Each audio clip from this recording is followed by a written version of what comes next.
abre esse bloco falando de segurança jurídica. A crise dos fertilizantes foi potencializada com a guerra na Ucrânia. Frequentemente a gente ouve aqui associações de produtores rurais questionando até a demora da entrega de insumos. Vamos saber o que fazer nesses casos agora, ao vivo, com o nosso entrevistado, o advogado Daniel Mesquita.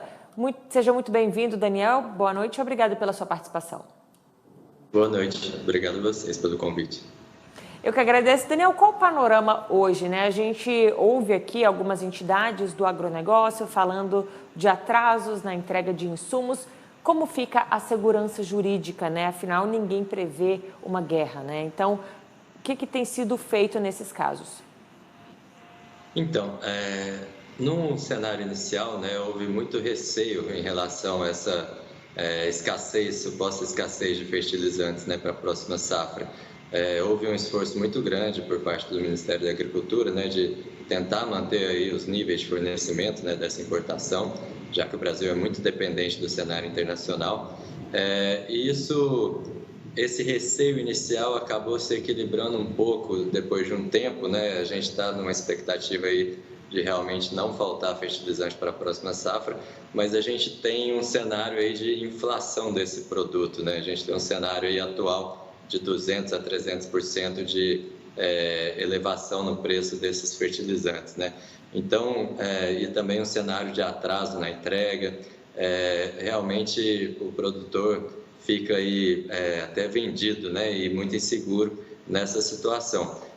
Normalmente, a gente tem uma relação jurídica em que é regulada pelo direito civil, pura e simplesmente, não pelo Código de Defesa do Consumidor, né? A gente já tem jurisprudência sedimentada aí de que o produtor rural, nesse caso, não pode se socorrer do Código de Defesa do Consumidor, né? Porque ele não é destinatário final desse insumo, ele pega o fertilizante e transforma em outra coisa.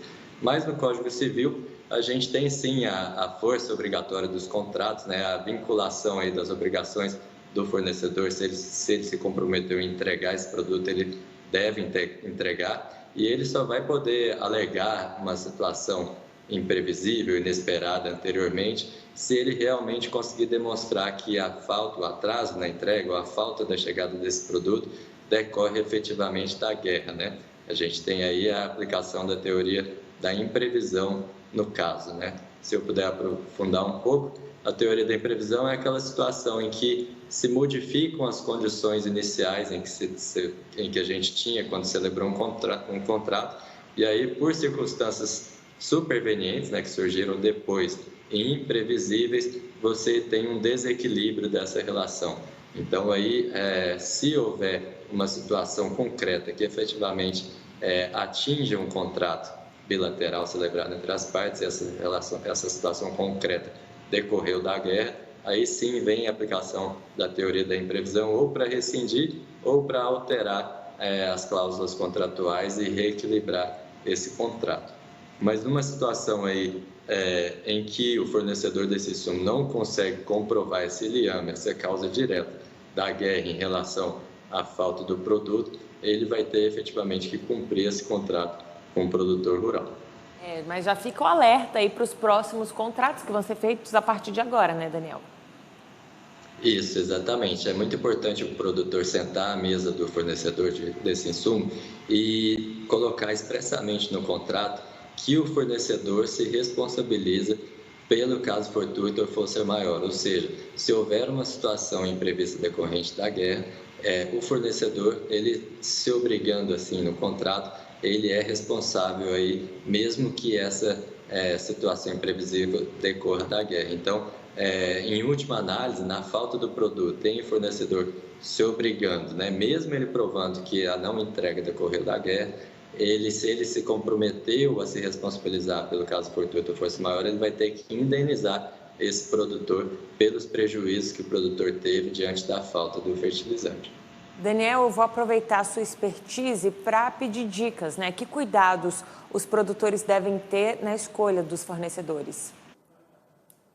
Então, é uma situação bem complicada, né? Porque pode surgir um problema estrutural. Mas o que a gente está vendo hoje em dia são fornecedores até mesmo se aproveitando, né, dessa situação de insegurança escondendo estoque, não entregando, esperando o preço aumentar mais ainda, né? A gente já tem aí, como eu disse, uma inflação aí de 300% na média desses fertilizantes. Então, o produtor tem que ficar atento para exigir desse fornecedor que está dizendo, né, que não recebeu o produto ou que não tem no estoque, para exigir dele uma comprovação disso. E uma comprovação, por exemplo, se dá documentalmente, né? O fornecedor lá, a loja do insumo, ela fez um pedido de importação, ela tem a documentação, né, que ela fez esse pedido e que está esperando o produto, então ela tem que demonstrar, né? Se ela está dizendo que aconteceu isso, ela tem que comprovar essa situação. Então, o produtor primeiro tem que ter cautela, né? Tem que ter, assim, escolher fornecedores com credibilidade. E, em segundo lugar, numa situação extrema dessa, o produtor vai falar, você está falando que não tem o fertilizante, que não chegou, que a guerra atrapalhou, me prove, né? Cadê a documentação?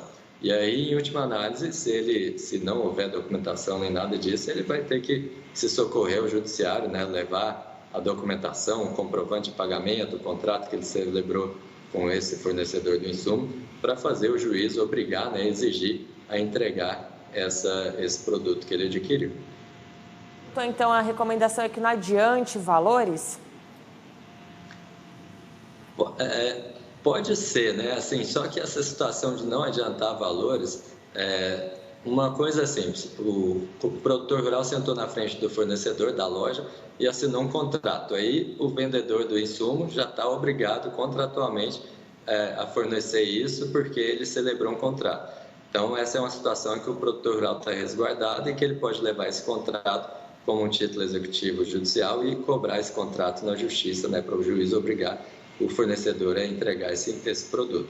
Agora, numa situação em que não tem um contrato celebrado, a única coisa que o produtor rural vai poder exigir é se ele realmente pagou um sinal, né? Porque o sinal, ele comprova a existência da relação de comprador e vendedor, e aí ele comprova que existe um negócio jurídico. Só que, sem um contrato em mãos, o produtor rural ele vai poder levar o juiz a um caso concreto em que ainda vai ter que passar por um processo de conhecimento, né? Ele ainda vai ter que comprovar perante o juiz que ele fez aquela relação comercial. Se ele já tiver um contrato assinado, ele vai simplesmente pedir o cumprimento desse contrato. Então, já começa assim, vamos dizer, na etapa 2, né? Na etapa de exigir o que foi combinado no contrato assinado. Agora, se ele não tem contrato assinado, ele vai começar do início e vai tentar demonstrar para o juiz que ele tem aquela relação de compra e venda com o fornecedor, aí o juiz vai dar uma sentença para falar que o fornecedor realmente tem essa obrigação, então a coisa é mais demorada, né? Ele pode até obter uma liminar se ele não tiver um contrato, mas é mais difícil. Então, a recomendação básica inicial é assine um contrato de compra e venda com esse fornecedor do insumo. Certo, Daniel, olha, muito obrigada pelos seus esclarecimentos. A gente segue acompanhando os desdobramentos dessa guerra, os impactos disso aqui para os nossos produtores rurais nos contratos, né, firmados antes da guerra e acompanhando, né, os próximos casos. Muito obrigada pela sua participação, uma ótima noite. Obrigado a vocês, boa noite.